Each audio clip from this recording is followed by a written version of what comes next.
이 자리에서 치밀어오는 분노를 윤석열 대통령에게 전합니다. 저는 이제 내가 내 생존권을 위해서 어떤 투쟁을 하는 것은 중요하지 않습니다. 재벌을 등에 업고 출범한 윤석열 정부를 이 자리에서 규탄해야 된다 생각하며 왔습니다. 우리들은 현대자동차, 기아차 상대로, 현대건설을 상대로 투쟁을 하는 저와 우리 기아차 내부 고발자 박미공대위가 있습니다. 아침이면 정의선 회장 한남동 자택 앞에 둘이서 피켓팅을 하고, 그러고는 정말 우리들을 돌보는 자들이 없다라는 허무감에 우리들은 스스로 무너지면서 돌아오곤 합니다. 6월 27일 정의선 회장 장녀의 결혼식이 있었습니다. 아침 집회를 저희는 아침 출근 투쟁을 5시 반부터 진행을 합니다. 둘이 진행을 하고 배가 고파 아침 식사를 하기 위해서 한남동 식당에 들어가 밥을 먹었습니다. 그때부터 현대영역 시커먼 옷을 입은 자들이 들러붙기 시작했습니다. 식당에 들어 식사도 하지 않으면서 점심값을 미리 지불하고, 그러고는 우리의 대화를 엿들었습니다. 저희는 정말 자녀를 키우는 부모로서 정의선 장녀의 결혼식에 시위나 집회를 할 마음은 치워도 없었습니다. 왜냐하면 그곳은 성스러운 교회이기도 했고 저희는 아예 마음을 접었었습니다. 그런데 이들의 행동이 우리를 그곳으로 갈 수밖에 없게 만들었습니다.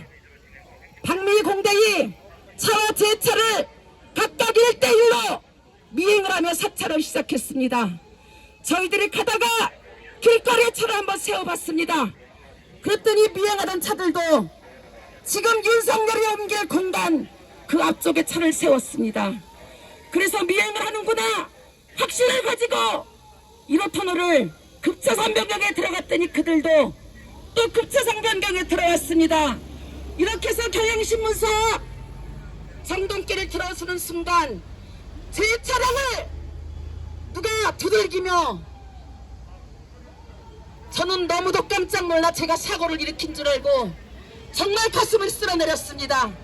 하지만 그곳에 나타난 것은 현대건설의 현대차의 임원과 용역깡패들이었습니다. 저 철거민은 용역깡패를 너무도 많이 접해봤습니다. 그들은 일을 할 때는 일을 하지만 끝나고 나면 어머니 죄송합니다, 이모님 죄송합니다라는 그런 인사 정도는 합니다. 하지만 현대 기아차 앞에 있는 용역들과 정의선은 가지지 못한 자들, 생존권을 빼앗긴 자, 내부 고발자 무참하게 짓밟고 있습니다. 그곳에 정동길을 들어서자 현대 임원들과 현대 기아차 경비 용역들 수십 명이 거의 100여 명 될 것입니다. 편도 1차선인 그 도로를 막고 아예 통행을 하지 못하도록 했습니다. 결혼식은 2시입니다. 저희는 8시에 그곳을 통과해서 전날 현대차가 우리 집회자들을 막기 위해서 리허설까지 했다는 얘기를 듣고 그곳의 풍경을 한번 보고자 사실은 지나가려 했습니다.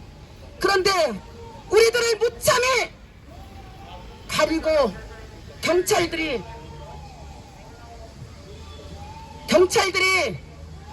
그들을 막아서서 나가라고 아무리 밀어내고 잡아 끌어도 오히려 적반하장으로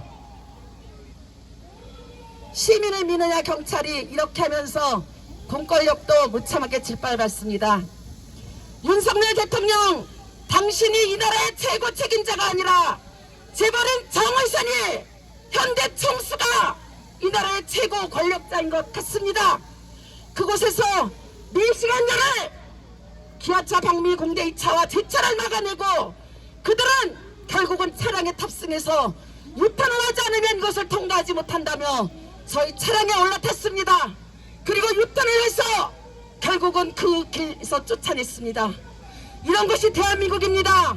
윤석열 대통령 공정과 상식, 법을 중시하는 자라면 아니 검찰에서 불법을 수사하던 자가 대통령이 됐다고 해서 이제 당신의 마음이 기조가 바뀌면 되지 않습니다. 사회적 약자들이 어떻게 짓밟히고 있는지 우리들은 아무리 기자회견을 하고 경찰서에 가서 정말 우리 억울한 것 현수막이 찢기고 천막이 찢겨도 경찰은 재벌 편입니다. 우리 수십 건의 고발을 해보지만 범인을 단 한 건도 잡지를 못했습니다. CCTV가 흐려서 범인이 안 보인다. 차량 번호가 안 보인다.